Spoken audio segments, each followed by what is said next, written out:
আপনারও কি মোবাইলে অনেক টাকা কাটে? সমস্যাটি আপনার একার নয়, আমাদের সকলের। মোবাইলে ৳১০০ রিচার্জ করা হলে সেখান থেকে ৳৫৫ ট্যাক্স ও বিভিন্ন চার্জ বাবদ সরকারের কাছে চলে যায়। আপনার মোবাইলের ব্যবহৃত ব্যালেন্সের উপর ১% সারচার্জ, ১৫% ভ্যাট ও ২০% সাপ্লিমেন্টারি ডিউটি কেটে নেওয়া হয়। সাপ্লিমেন্টারি ডিউটি সাধারণত ক্ষতিকারক দ্রব্য যেমন তামাক ও অ্যালকোহল এসব পণ্যের উপর প্রয়োগ করা হয় যেন এসব ক্ষতিকারক পণ্যের ব্যবহার কমে আসে।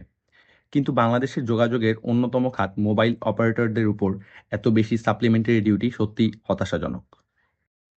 এসব ট্যাক্সের বাইরেও মোবাইল অপারেটরদের বিভিন্ন রকম চার্জ ও অন্যান্য সার্ভিস ফি যুক্ত হয়। ফলে মোবাইলে ৳১০০ রিচার্জ করা হলেও ব্যবহারযোগ্য ব্যালেন্স থাকে খুবই কম।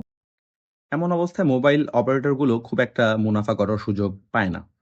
যেমন বাংলালিংক গত অর্থবছরে ৳৩৩১ কোটি লস করেছে। তাই মোবাইল খাতে এত বেশি ট্যাক্স শুধু ব্যবহারকারীদের উপরই চাপ সৃষ্টি করছে না, টেলিকম খাতেও অনেক বাজে প্রভাব ফেলছে। ভবিষ্যতে এই খাতে কি রকম পরিবর্তন আসে সেটাই এখন দেখার বিষয়।